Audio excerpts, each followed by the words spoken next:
Hello, beautiful people. This is Shay, and welcome back to 10 Minutes of Astrology. You seem really high up there. Let me just bring that down a little. Today, we're going to be talking about Mars in Libra from July-ish 2027, like mid-July, until the very beginning of September of 2027. Do me a favor and press every single button if you can for me. Really. At this point, it's just motivation, but at some point, I think it's supposed to do something. Past that, let's get started now. Mars is the planet of action. It is ruled by Aries. This is opposite Aries, which is in Libra, relationships, all the feel goodies and can't decide. Aries is very decisive. Libra is the antithesis of decisive. So we are not even in a place that we can consider anything a mutual reception, because anything that would mutually recept this isn't going to like being in Libra either. So what do? We deal with it. One of the first things to happen at approximately 4 degrees is Mars will trine Lilith. I'm not going to get too into detail about Lilith because I don't want to at this second, and I haven't done any videos on Lilith, but it's important for this alignment because she plays so many roles in this time period. Now, in addition to that, we also have an inconjunct to Chiron, which is now in Taurus. Lilith and Chiron in this situation square one another. And then at some point, Lilith is going to conjunct Pluto in Aquarius at approximately 5 degrees. So all of this is happening around the same moment. And what does all of that even mean? Because I just said a bunch of gibberish that you probably don't even understand. Well, we have this activity. Let's start with the Chiron in Taurus. We have this imbalanced action, so you're not fully acting on your convictions and your values, which is very important to Taurus.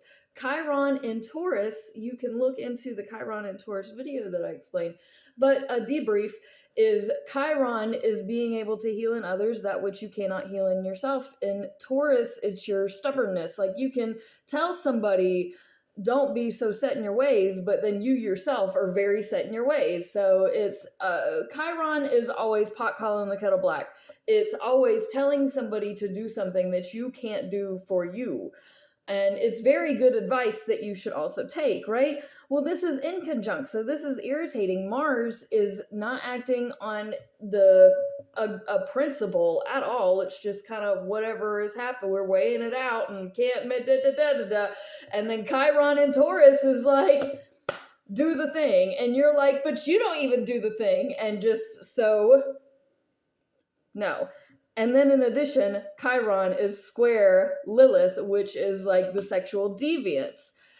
So it's very muddled, it's very cloudy, it's very unsure timing. Then we go at approximately 6 degrees, Mars trines Pluto and opposites Neptune. This is one of those moments where you could hope a mutual reception would save you, but it doesn't, because it's Neptune. Neptune does not, it's the ironic thing about Libra, even though it's the scales of balance, they become very imbalanced all the time.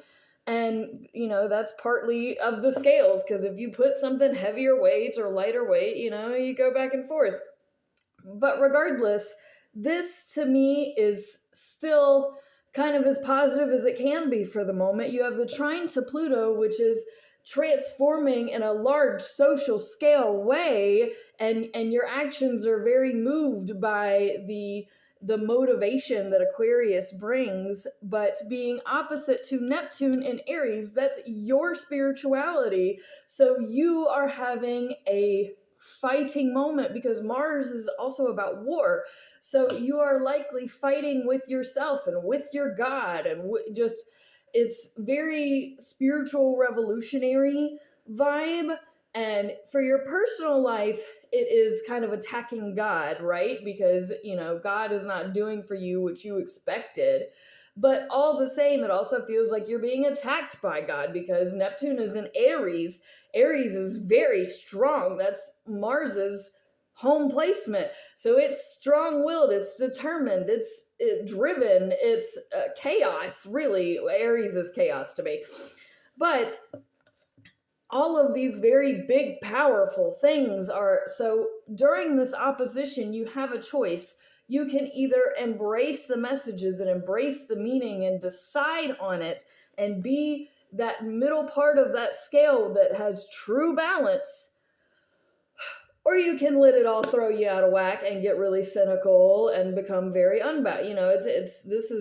Oppositions are always your choice. Do you choose to try and make the best of it, or are you going to choose to try, I personally prefer the best of things.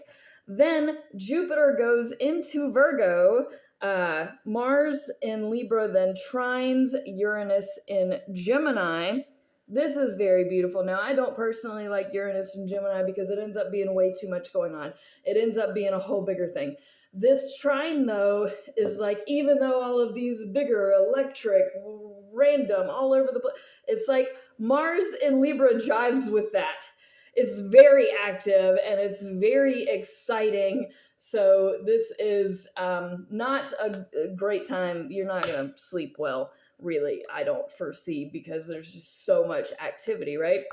And then Mars opposites, one of the last things it does here is does an opposition to Saturn in Aries. Again, we can't rely on mutual reception, which is being able to like swap the planets, and this planet then takes on that sign's characteristics and this sign takes on, you can't even rely on that because Saturn absolutely does not like being in Libra, because Libra is too indecisive and too I can't even say emotionally, but heart-driven. Saturn is not heart-driven. It's driven by Father Time. It is driven by, this is impertinent and important and just very practical and pragmatic. So can't even do it. And in Aries, Saturn is the worst place.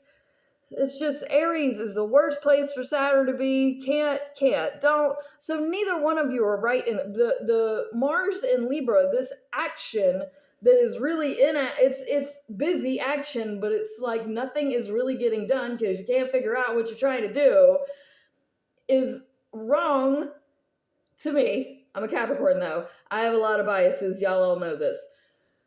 Versus Saturn in Aries, which to me is wrong because it is very selfish living. It is very me first, I'm right, even if you're not. Even if you are not right, you are determined that you are. And it's like, that's not how you do that either. So these opposite one another, sure, it could get along. It could. Libra's gonna try. But some people are just not meant to like you. Some people you're just not meant to get along with, and that's okay. It's okay to be wrong sometimes, Aries. It's okay to make a decision sometimes that you may regret later, Libra. Like, get with the program. I am doing a bookmark giveaway, by the way, once I hit 5,000 subscribers. I don't remember where I put that bookmark, but when I get that many people, I'll talk about it more. And y'all have a beautiful life, beautiful day, a beautiful time during this. Peace out, fam. All the love. I feel like there was something else I needed to bring up at some point, somewhere. I'm just so busy all the time that you should definitely check out my eBay store because I sell stuff on there. If you want to help fund me, you can also book a reading. I do free 10-minute readings. If you reach out and tell me what you want, I can do a timeline for you so that you can personally keep up with everything that you're going to have going on from here forward into the future until your dying day. Please don't ask me about the day you die. I'm really tired of answering that question. It's very sad and morbid. Moving on. Yeah, okay, bye-bye.